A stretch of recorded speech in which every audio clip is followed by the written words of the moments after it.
जय हिंद। कैसे हैं आप लोग? होप सो आप लोग अच्छे होंगे और अच्छे कर रहे होंगे। हम लोग हैं कहाँ पर? हम लोग क्लास 10th का एनसीईआरटी का मैथ यहाँ पर पढ़ रहे हैं, जिसमें से हम लोग ऑलरेडी 5 चैप्टर कवर कर लिए। आपका real numbers, polynomials, pair of linear equations in two variables, quadratic equations और अर्थमेटिक प्रोग्रेशन। ठीक है। और आपको उसमें कहीं भी दिक्कत आया हो तो आप टाइम फ्रेम के साथ वीडियो के नीचे कमेंट में लिखिए, मैं दोबारा उसको समझाऊंगा। जब तक आप नहीं समझ जाएंगे ना तब तक मैं समझाता रहूँगा। और ये मेरा चैलेंज है आपसे कि आपको इससे बेहतर और कोई नहीं समझा सकता है और कोई दूसरा जगह ऐसा प्लेटफॉर्म नहीं मिलेगा। ठीक है। मुझे याद है, मैं बार बार इस चीज़ को बोलता हूँ कि एक समय जब मैं पढ़ता था तो हम लोग को बेइज्जत किया जाता था पूछने के लिए। एक टीचर थे हमारे, मैं उनका नाम नहीं बताऊंगा, उनके पास ये वीडियो को आप पहुंचा दीजिए सर्कुलेट करके, और वो देखें तो समझेंगे कि एक स्टूडेंट का दर्द क्या होता है। वो क्या बोलते थे जब आप खड़ा होकर क्लास में, मतलब 50 लोगों का क्लास होता था, उसमें अगर आप पूछते थे कि सर ये नहीं समझ में, उनका एक ही होता था, आपको समझ में आ रहा है कि आपको क्या नहीं समझ में आ रहा है? अरे भाई, जब मुझे समझ में आता तो why I will pay to you. ठीक है, क्यों मैं आपको पैसा दूंगा और क्यों मैं आपके कोचिंग में जाऊंगा? तो वहाँ पे शर्मिंदगी महसूस होती थी, क्योंकि वहाँ पर जो होते हैं ना अपोजिट सेक्स वाले, जैसे लड़का लोग पूछ रहा है तो अच्छा नहीं लगता है कि लड़की लोग कोई हंस देगी, और लड़की लोग पूछती है तो लड़का लोग हंस देगा। ये होता है भाई, साइकोलॉजी होता है ये। तो इस टाइप का सिचुएशन ना हो, इसलिए मैं बोलता हूँ आपको जो भी पूछना है पूछिए बॉस, मैं बताने के लिए तैयार हूँ। मैं तो खुला किताब हूँ, आपको जितनी बार पूछना है मैं समझाऊँगा यार, इसमें शर्माने वाली बात नहीं है। आप पूछिए, मैं जो पढ़ा रहा हूँ उसका मैं गारंटी देता हूँ कि आपको मैं यहाँ समझा कर रहूँगा, अगर थोड़ा सा भी आपको मैथ आता है तो। ठीक है, तो चलिए, ज़्यादा बकवास हो गया। हम लोग यहाँ पर देखते हैं आज कौन सा चैप्टर पढ़ेंगे। हम लोग ट्रायंगल्स पढ़ेंगे। ठीक है, तो ट्रायंगल्स में यहाँ पर पहले हम लोग इस चैप्टर में थोड़ा सा बेसिक लेंगे, बाकी नेक्स्ट क्लास में हम लोग इसका ज़्यादा कंसेप्ट लेंगे। ठीक है, तो देखिए इसमें दो चीज़ होता है। क्या होता है? एक सिमिलर, दूसरा क्या होता है? कॉन्ग्रुएंस। ठीक है, इसको क्या बोलते हैं? सर्वांग सम। ठीक है, और इसको क्या बोलते हैं? समरूप। तो भाई साहब ये नाम से ही है, समरूप मतलब दिखता दाखता एक जैसा, सर्वांग सम मतलब सर्व अंग समान। ठीक है, सर्व अंग समान, सर्वांग सम। ठीक है, तो कहने का मतलब है, देखिए अगर हम ये हाथ रखते हैं, ठीक है,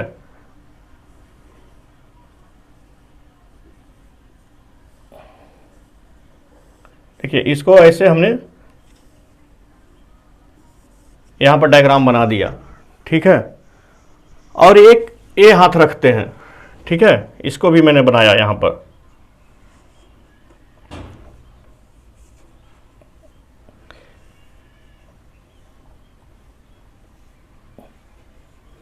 ठीक है, ये थोड़ा लेफ्ट राइट में थोड़ा सा दिक्कत हो गया ड्राइंग करने में। ठीक है, ऐसे भी ड्राइंग मेरा अच्छा नहीं है। ठीक है, तो मैं पूछ रहा हूं कि ये कौन सा है, समरूप है कि सर्वांगसम है? तो ये दिखने में एक जैसा लग रहा है। ठीक है, ये दिखने में एक जैसा लग रहा है, लेकिन एग्जैक्टली सेम है नहीं। ठीक है, तो इसको क्या बोलेंगे? ये सिमिलर बोलेंगे इसको। ठीक है, ये कौन सा था? ये था आपका लेफ्ट, ये था राइट। ठीक है, ये लेफ्ट, ये राइट। अब मैं लेफ्ट को एक बार और बनाता हूं। ठीक है,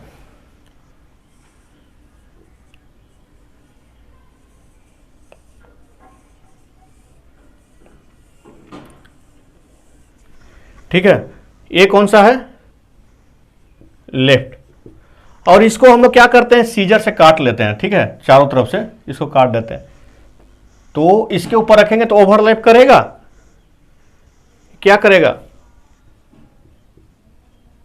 ओवरलैप करेगा, मतलब सेम के सेम रहेगा। ठीक है, तो ये क्या हो जाएगा, ये हो जाएगा कॉन्ग्रुएंस, ठीक है, या सर्वांगसम। तो यहां तक समझने में कोई दिक्कत? देखिए इससे बेसिक तो नहीं समझा सकते, ये तो तीसरा चौथा का बच्चा को ऐसे समझाते हैं हम लोग हाथ से, ठीक है।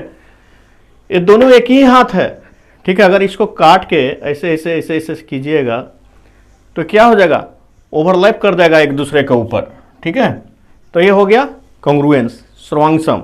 ये क्या हो गया, सिमिलर, ठीक है। अब बोलिए कोई दो आदमी का जो हाथ है वो क्या होगा, कोई दो आदमी का या तो सिमिलर होगा या कॉन्ग्रुएंस होगा। तो मंगरुआ बोलेगा अरे भाई साहब अब क्या बता रहे हैं, ऋतिक रोशन से तो तुलना कीजिए। गजब स्थिति है यार, ऋतिक रोशन का मान लीजिए 6 उंगली है, ठीक है, तो उससे कैसे करेंगे भाई, वो तो गॉड गिफ्टेड है उसका, ठीक है। तो बात समझ में आ गया। और वैसा ही केस आपका ट्रायंगल में होता है। अगर सेम ट्रायंगल को आप घुमा के रख दीजिए, अगर सेम रहेगा तो ये क्या होगा, कॉन्ग्रुएंस हो जाएगा। और एक ट्रायंगल एकदम सेम इसी टाइप का, एक बड़ा ट्रायंगल सेम इसी टाइप का जो दिखने में एक जैसा हो, इसको क्या बोलेंगे, सिमिलर। आया कंसेप्ट समझ में? और इसका कुछ प्रॉपर्टी है जिसे हम लोग डिफाइन करते हैं कि ये सिमिलर है कि कॉन्ग्रुएंस है। तो आपको समझ में आ गया डिफिनेशन। तो चलिए इस एक्सरसाइज को देखते हैं, कौन सा 6.1, और नेक्स्ट इसका जो आगे का कंसेप्ट रहेगा हम लोग नेक्स्ट चैप्टर में देखेंगे, ठीक है। देखिए फर्स्ट क्वेश्चन क्या बोलता है, फर्स्ट का first, all circles are congruent और सिमिलर। जितना भी सर्कल है बड़ा या छोटा भी तो हो सकता है, कोई जरूरी थोड़ा है कि इक्वल ही हो। तो क्या हो जाएगा, एक जैसा दिखता है, बाप का ही बेटा है, ठीक है, सिमिलर। ये क्या हो गया, ट्विंस हो गया, ये तो जुड़वा। तो जुड़वा को आप लोग बोल सकते हैं कॉन्ग्रुएंस, और ये बाप बेटा हो गया सिमिलर। तो हम लोग क्या बोलेंगे, ऑल सर्कल्स आर सिमिलर। कोई दिक्कत? कोई दिक्कत नहीं, ठीक है। उसी टाइप से सेकंड देखिए, ऑल स्क्वायर्स आर, ये क्या है, ऑल स्क्वायर।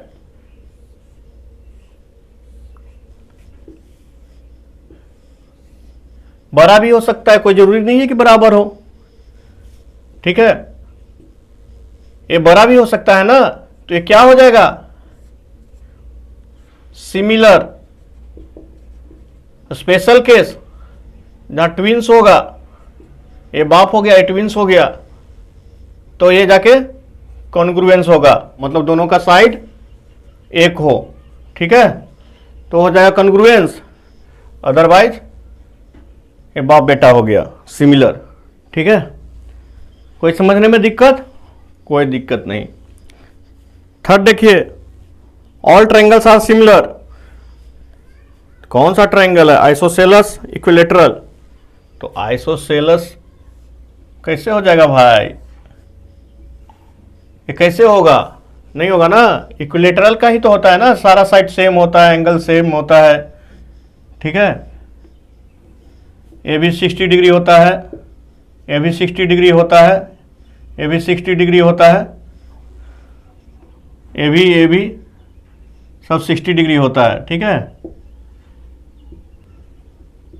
और साइड इक्वल होता है, ठीक है। तो ये इक्विलेटरल ट्रायंगल होगा, ठीक है। फोर्थ देखिए, two polygons of same number of sides are similar if there corresponding angles are same and the corresponding side are equal और proportionate। तो भैया पॉलीगॉन्स में तो कुछ भी हो सकता है ना। मान लीजिए हेक्सागोन है, ठीक है। कह रहा है दोनों सिमिलर है, दोनों एक बाप और एक बेटा है, ठीक है, बाप और एक बेटा है, ठीक है। तो बोल रहा है दोनों सिमिलर कब होगा? पहला, एंगल्स आर, दोनों का कद काठी लगभग एक जैसा मिलता जुलता होगा, ठीक है, एंगल्स आर सेम, और बाप का हाथ लंबा हो और बेटा का हाथ छोटा हो, ठीक है। मतलब अगर इसके हाथ के बराबर ही हाथ हो जाएगा तो ये तो फिर बाप के बराबर हो जाएगा ना, समझे? ये अपने फादर्स के बराबर हो जाएगा ना।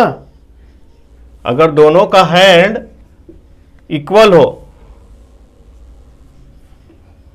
ठीक है, तो ये अपने फादर के बराबर हो जाएगा। अगर हाथ छोटा हो, इसका शर्ट इसको नहीं होगा, तो ये सिमिलर होगा। तो मतलब कद काठी बराबर हो, प्रोपोर्शन में रहेगा, ठीक है, या प्रोपोर्शनेट रहेगा, और कद काठी मतलब एंगल सेम रहेगा, ठीक है, तब ये दोनों सिमिलर होगा। अदरवाइज ये चच्चा बन जाएगा बेटा का, ठीक है। मतलब दोनों सेम नहीं होना चाहिए, प्रोपोर्शनेट में होना चाहिए, ठीक है। समझने में कोई दिक्कत? देखिए, मैं ये यूनिक तरीका इसलिए बोल रहा हूं कि आपका यहां पर समझ में आ जाए कि सिमिलर और कॉन्ग्रुएंस क्या होता है, ठीक है। बाकी don't take it in another means, okay. तो दो पॉलीगॉन्स का क्या होगा? एंगल सेम होगा और साइड प्रोपोर्शनेट होगा, ठीक है। अब देखिए, give two different example of a pair of similar figure and non similar figure. तो वही तो दिए ना अभी, सिमिलर फिगर वाला। आप एग्जाम में इसको लीजिएगा, कुछ नहीं समझ में आएगा। लेफ्ट और इसको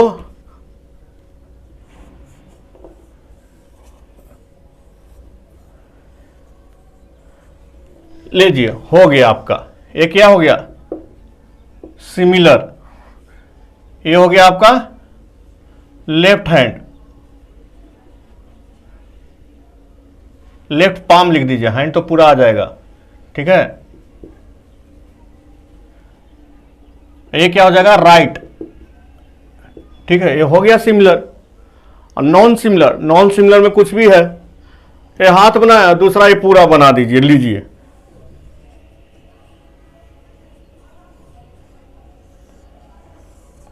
ये हो गया, ये सिमिलर हो गया।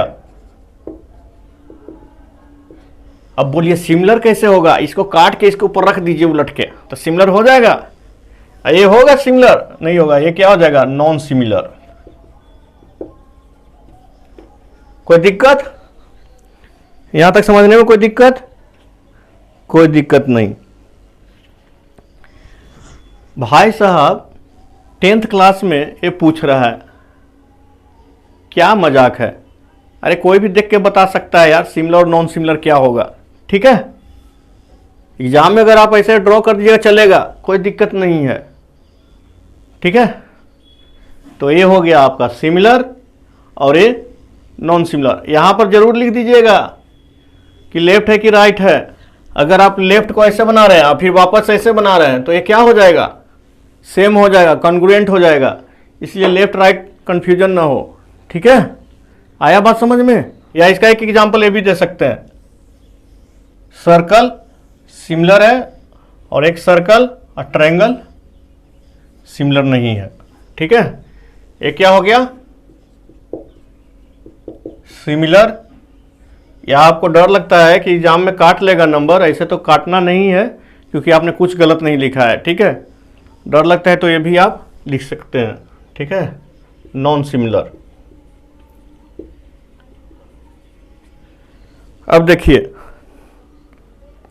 बोल रहा है state whether the following quadrilateral are similar और नॉट।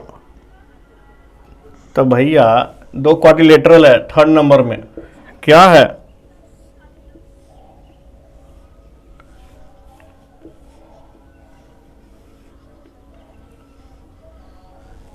एक है 1.5 सेंटीमीटर चारों तरफ से, ठीक है।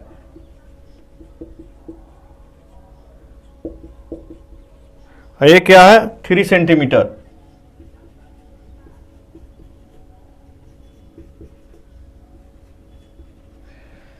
तो भैया ये कौन एंगल से दोनों लग रहा है कि सिमिलर है, बताइए। ना इसका साइड इक्वल है, ये 1.5 है और ये 3 है, ना एंगल इक्वल है, ठीक है। तो कैसे बोल दीजिएगा ये सिमिलर है। यहां पर क्या हो गया, आदमी का तुलना बंदर से कर रहा है, ठीक है। अगर इंडियन का तुलना अमेरिकन से करता तो थोड़ा सोच भी सकते थे कि कौन है भैया, ये सिमिलर है कि नहीं है। यहां तो आदमी का तुलना बंदर से कर रहा है, तो कैसे बोल सकते हैं कि ये दोनों सिमिलर है। तो देखिए, मेरा मेन मोटो इस चैप्टर को समझाना था, आपके यहाँ पर घुसा देना था कि सिमिलर और नॉन कॉन्ग्रुएंस कैसे होता है। तो समझ में आ गया। अगर समझाने का तरीका अच्छा लगा हो तो लाइक कर दीजिए, अदरवाइज ज़्यादा अच्छा लगता है तो समझ ही गए होंगे। और सब्सक्राइब तो आपको करना ही करना है, सब्सक्राइब कर दीजिएगा, ठीक है। मिलते हैं हम लोग नेक्स्ट क्लास में।